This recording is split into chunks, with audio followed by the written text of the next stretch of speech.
வணக்கம் and welcome to delight cinemas. இன்னைக்கான இந்த அப்டேட்ஸ் வீடியோவில் ஃபர்ஸ்ட் நம்ம பார்க்க போகிற அப்டேட் யாரை பற்றி அப்படின்னு பார்த்தீங்கன்னா, டைரக்டர் தேசிங் பெரியசாமி. இவருடைய முதல் படம் கண்ணும் கண்ணும் கொள்ளையடித்தால் அந்த படம் ரிலீஸ் ஆகி ரொம்ப வருஷம் ஆயிடுச்சு. ஸோ அடுத்த படம் ரெண்டாவது படமே வந்து கிராண்ட் ப்ராஜெக்டாக பிக் பட்ஜெட் ஃபிலிமாக தான் பண்ணணும் அப்படின்னு சொல்லிட்டு STR50க்காக இப்போ வரைக்குமே வெயிட் பண்ணிகிட்டே இருக்காரு. அண்ட் கண்டிப்பாக இந்த வருஷமும் STR50 ஆரம்பிக்க போகிறது கிடையாது. அடுத்த வருஷம் ஆரம்பிக்கலாம், இல்லை இன்னுமே தள்ளி போகலாம், வாய்ப்புகள் இருக்குது. ஸோ அதனால் இவ்வளோ பொறுமையாக இருந்த தேசிங் பெரியசாமி இப்போ என்ன முடிவு பண்ணியிருக்காரு அப்படின்னு பார்த்தீங்கன்னா, STR50 ஸ்டார்ட் பண்ணுறதுக்கு முன்னாடி ஒரு சின்ன ப்ராஜெக்ட் ஒன்று பண்ணிட்டு வந்துடலாம் அப்படிங்கிற ஒரு முடிவு எடுத்திருக்காரு. ஸோ அந்த ப்ராஜெக்டில் ஆக்டர் மணிகண்டன் அவர் தான் ஹீரோவாக நடிக்க போகிறாரு அப்படிங்கிற மாதிரி சொல்லப்படுது. இந்த ப்ராஜெக்ட்கான அஃபிஷியல் அனௌன்ஸ்மெண்ட் சீக்கிரமே எதிர்பார்க்கலாம் அப்படின்னு நினைக்கிறேன். அண்ட் இதே ஆக்டர் மணிகண்டன் வந்து வெற்றிமாறன் STR காம்பினேஷனில் இப்போ உருவாகிற STR49 இந்த ப்ராஜெக்ட்லையுமே ஒரு முக்கியமான கேரக்டரில் நடிக்கிறதுக்கும் வாய்ப்புகள் இருக்குது அப்படின்னு சொல்லப்படுது. நேத்தி பார்த்தீங்கன்னா கூலி படத்திலிருந்து ஃபர்ஸ்ட் சிங்கிள் சிக்கிட்டு வைப் சாங் அஃபிஷியலாக ரிலீஸ் பண்ணியிருந்தாங்க. நம்ம சேனல்லுமே அந்த சாங்கான பிரேக் டவுன் வீடியோ போட்டிருந்தோம். அந்த வீடியோக்கான லிங்க் இந்த வீடியோடைய டிஸ்கிரிப்ஷன் அண்ட் கமெண்ட் செக்ஷனில் கொடுத்துருக்கேன். பார்க்காதவங்க போய் செக் பண்ணி பாருங்க. ஸோ இந்த சிக்கிட்டு வைப் சாங் 25ஆம் தேதி ரிலீஸ் ஆக போகுது அப்படின்னு சொல்லிட்டு மண்டே 23ஆம் தேதி ஒரு சின்ன ப்ரோமோ ஒன்று விட்டுருந்தாங்க. அந்த ப்ரோமோவில் வந்து பார்த்தீங்கன்னா இந்த பாட்டு வந்து தமிழ், தெலுங்கு, ஹிந்தி 3 லாங்குவேஜிலுமே ரிலீஸ் ஆகுது அப்படிங்கிற மாதிரி சொல்லியிருந்தாங்க. அதில் ஹிந்தி வெர்ஷனில் வந்து கூலி படத்துடைய டைட்டில் வந்து பார்த்தீங்கன்னா கூலியாக வந்து இல்லை, மஜ்தூர் அப்படிங்கிற டைட்டில் தான் வந்து இருந்தது.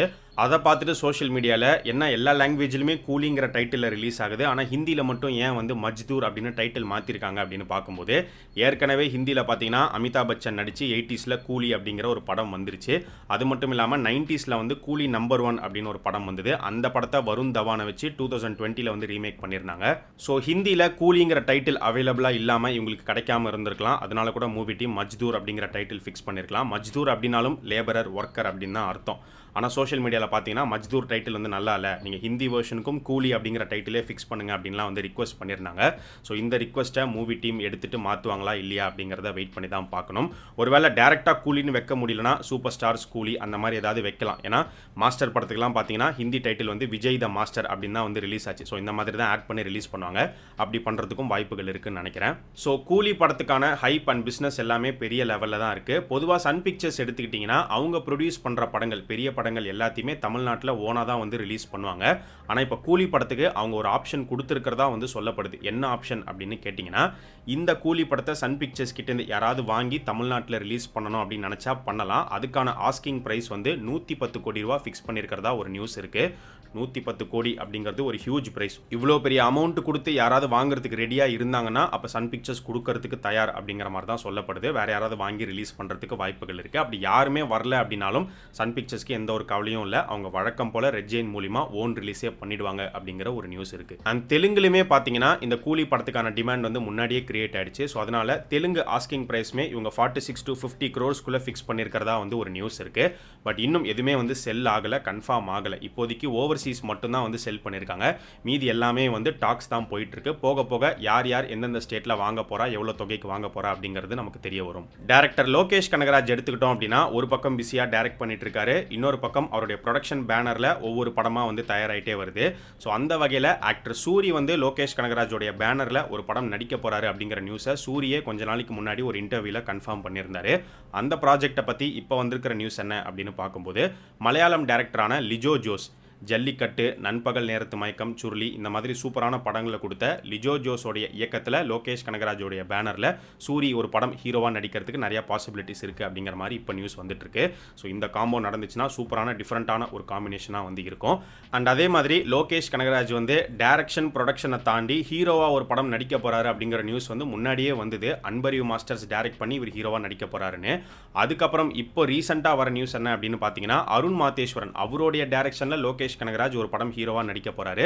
ஸோ அந்த ப்ராஜெக்ட்காக லோகேஷ் கனகராஜ் வந்து மார்ஷல் ஆர்ட்ஸ்லாம் கற்றுக்கிட்டு இருக்காரு அப்படிங்கிற மாதிரிலாம் சொல்லப்படுது. ஸோ இந்த நியூஸ் எந்த அளவுக்கு உண்மை அப்படிங்கிறது சீக்கிரமே நமக்கு தெரிய வரும். டேரக்டர் வினோத் எடுத்துக்கிட்டோன்னா இப்போ ஜனநாயகன் படத்தில் ஒர்க் பண்ணிட்டு இருக்காரு. அடுத்து சூப்பர் ஸ்டாருக்கு ஒரு கதையுமே வந்து சொல்லியிருக்காருங்கிற நியூஸை முன்னாடியே நம்ம சொல்லியிருந்தோம். அண்ட் இதை தாண்டி அவருமே வந்து பார்த்தீங்கன்னா ஒரு ப்ரொடக்ஷன் கம்பெனி ஆரம்பிக்க போறாரு அப்படிங்கிற நியூஸ் வந்திருக்கு. ஸோ அவருடைய ப்ரொடக்ஷன் பேனரில் ஃபர்ஸ்ட் யார் டைரக்ட் பண்ண போறா அப்படின்னு பார்க்கும்போது, மகளிர் மட்டும் படத்தை எடுத்த டைரக்டர் பிரம்மா அவர் தான் ஒரு ப்ராஜெக்ட் இயக்க போறாரு. அதுதான் ஃபர்ஸ்ட் ப்ராஜெக்டாக இருக்க போகுது அப்படிங்கிற ஒரு நியூஸ் வந்திருக்கு. ஏகே அடுத்து நடிக்க போகிற AK64 இந்த படத்துக்கான ஷூட்டிங் பார்த்தீங்கன்னா இந்த வருஷம் அக்டோபர் இல்லைனா நவம்பரில் வந்து ஸ்டார்ட் பண்ணிடுவாங்க. அனௌன்ஸ்மெண்ட் வந்து ஆகஸ்ட்டுக்குள்ளே வந்துடும் அப்படிங்கிற மாதிரி தான் சொல்லப்படுது. ஸோ AK64 தாண்டி AK65 ப்ராஜெக்டை பற்றி இப்போ வந்திருக்கிற ஒரு நியூஸ் என்னன்னு பார்க்கும்போது, இது முன்னாடியே வந்த ஒரு நியூஸ் தான். ஆக்டர் தனுஷ் வந்து ஒரு டேரக்டராகவும் நிறைய படங்கள் இப்போ டைரக்ட் பண்ணிட்டே வராரு. ஸோ அந்த வகையில் ஏகேவை மீட் பண்ணி அவர் ஒரு கதை சொல்லியிருக்காரு. ஏகேவை வச்சு அவர் ஒரு படம் டைரக்ட் பண்ணுறதுக்கு வாய்ப்புகள் இருக்குன்னு முன்னாடியே நியூஸ் வந்தது. அதே நியூஸ் தான் இப்போவும் வந்திருக்கு. ஸோ ஆக்சுவலாக பார்த்தீங்கன்னா தனுஷ் வந்து ஏகேவை மீட் பண்ணி ஒரு ஒன்லைனர் ஒன்று நரேட் பண்ணியிருக்காராம். அந்த ஒன்லைனர் ஏகேக்கு ரொம்ப பிடிச்சி போயிருக்கு அப்படிங்கிற ஒரு நியூஸ் இருக்குது. ஸோ அதனால மேபி ஃபியூச்சரில் இந்த காம்பினேஷன் வந்து ஒன்றா சேர்ந்து ஒரு படம் பண்ணலாம். அந்த ப்ராஜெக்ட் AK65 அமையறதுக்கும் வாய்ப்புகள் இருக்குங்கிற மாதிரி இப்போ நியூஸ் வந்திருக்கு. பட் இப்போதைக்கு இந்த நியூஸ் எதையுமே நம்ம கன்ஃபார்ம்டாக எடுத்துக்க வேணாம். ஏன் அப்படின்னு பார்த்தீங்கன்னா ஒரு பக்கம் தனுஷ் அவருக்கு பிஸியான நிறைய கமிட்மெண்ட்ஸ் இருக்குது. இன்னொரு பக்கம் ஏகேக்கும் வந்து பார்த்தீங்கன்னா ஒரு பக்கம் ரேசிங் ஒரு பக்கம் ஃபிலிம் அப்படிங்கிற மாதிரி அவருக்குமே கமிட்மெண்ட்ஸ் இருக்குது. ஸோ அதனால் இவங்க ரெண்டு பேரும் சேர்ந்து படம் பண்ணால் சூப்பராக தான் இருக்கும், டிஃப்ரெண்ட்டான ஒரு காம்போவாக இருக்கும். ஆனால் அது நடக்குமா இல்லையாங்கிறத இப்போதைக்கு நம்மளால் வந்து ஷோராக சொல்லிட முடியாது. ஒருவேளை தனுஷ் ஏகேவை வச்சு ஒரு படம் டைரக்ட் பண்ணுற மாதிரி அமைஞ்சுது அப்படின்னா அப்போ அந்த ப்ராஜெக்டை டான் பிக்சர்ஸ் தயாரிக்கிறதுக்கு நிறைய சான்சஸ் இருக்குது அப்படிங்கிற நியூஸ் வந்து முன்னாடியே வந்தது. நான் சொல்கிறது இடி ரைட்லாம் நடக்கிறதுக்கு முன்னாடி இப்படி ஒரு நியூஸ் வந்தது.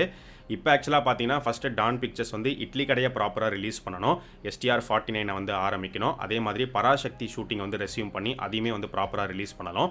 ஒருவேளை இந்த ப்ராஜெக்ட்ஸ் எல்லாத்தையும் ஸ்மூத்தாக எடுத்து ரிலீஸ் பண்ணிட்டாங்க அப்படின்னா அப்போ கண்டிப்பாக ஃபியூச்சரில் டான் பிக்சர்ஸ் தயாரிப்பில் ஏகே ஒரு படம் நடிக்கிறதுக்கு வாய்ப்புகள் இருக்குது. அந்த ப்ராஜெக்டை தனுஷ் டைரக்ட் பண்ணுறாரோ இல்லை வேற ஒரு டேரக்டர் வந்தாலும் சரி டான் பிக்சர்ஸ் ஏகே காம்பினேஷன் எதிர்பார்க்கலாம்னு நினைக்கிறேன். ஆக்டர் சூர்யா இப்போ சூர்யா 46 ப்ராஜெக்ட்ல நடிச்சிட்டு இருக்காரு. இந்த படத்தோடைய ஹீரோயின் யார் அப்படின்னு பார்க்கும்போது ஆக்ட்ரஸ் மிருணால் தக்கூர் அவங்க இந்த படத்துக்குள்ள வரத்துக்கு வாய்ப்புகள் இருக்குங்கிற மாதிரி ஒரு நியூஸ் இருக்கு.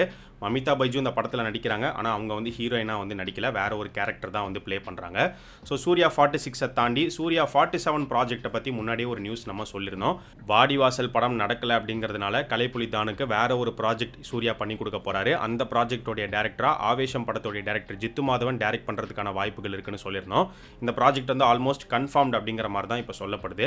மேக்ஸிமம் ஆவேசம் டீம் அப்படியே இந்த படத்தில் ஒர்க் பண்ணுவாங்க அப்படிங்கிற ஒரு நியூஸ் இருக்கு. அதை தாண்டி வந்திருக்கிற இன்னொரு விஷயம் என்ன அப்படின்னு பார்த்தீங்கன்னா இந்த படத்தில் சூர்யா வந்து ஒரு காப்பா நடிக்கிறதுக்கான பாசிபிலிட்டிஸ் அதிகமாக இருக்கு. ஒரு சம மாசியான ஒரு காப்பை இந்த படத்தில் நம்ம பார்க்க போறோம் அப்படிங்கிற ஒரு நியூஸும் வந்து ஸ்ப்ரெட் ஆயிட்டு இருக்கு. அட்லி அல்லு அர்ஜுன் ப்ராஜெக்ட் எடுத்துக்கிட்டோம் அப்படின்னா ஷூட் ஸ்டார்ட் ஆகி போயிட்டு இருக்கு. ஸோ அடுத்த வாரம் இந்த படத்திலிருந்து ரொம்ப முக்கியமான ஒரு அப்டேட் எதிர்பார்க்கலாம் அப்படின்னு சொல்லப்படுது. அது என்ன அப்டேட் அப்படிங்கிறது இப்போதைக்கு எக்ஸாக்டாக தெரியல. மேபி ப்ரோமோ வீடியோவை அஃபிஷியலாக ரிலீஸ் பண்ணுற மாதிரி கூட இருக்கலாம். வெயிட் பண்ணி தான் வந்து பார்க்கணும். அண்ட் இந்த படத்துக்கு ஒரு ஹியூஜ் பட்ஜெட்டை சன் பிக்சர்ஸ் இறக்கியிருக்காங்க. ஸோ அதில் பார்த்தீங்கன்னா VFX இந்த படத்தில் ஹெவியாக இருக்க போது VFXக்கு மட்டுமே 200 to 300 crores வந்து ஸ்பெண்ட் பண்ண போகிறாங்க அப்படிங்கிற ஒரு நியூஸ் வந்திருக்கு. ஸோ இது எல்லாமே தான் இன்னைக்கான அப்டேட்ஸ். இதே மாதிரி நிறைய இன்ட்ரெஸ்டிங்கான அப்டேட்ஸை அடுத்த அப்டேட் வீடியோவில் நம்ம பார்க்கலாம். நம்ம சேனலுக்கு நீங்கள் புதுசாக இருந்தீங்கன்னா சேனலை சப்ஸ்கிரைப் பண்ணி சப்போர்ட் பண்ணுங்கள். அண்ட் நம்ம டிலைட் சினிமாஸ் சேனலோடைய சோஷியல் மீடியா பேஜஸ்க்கான லிங்க் வந்து பார்த்தீங்கன்னா டிஸ்கிரிப்ஷனில் கீழே கொடுத்துருக்கோம். இன்னும் ஃபாலோ பண்ணாதவங்க மிஸ் பண்ணாமல் போய் ஃபாலோ பண்ணுங்கள்.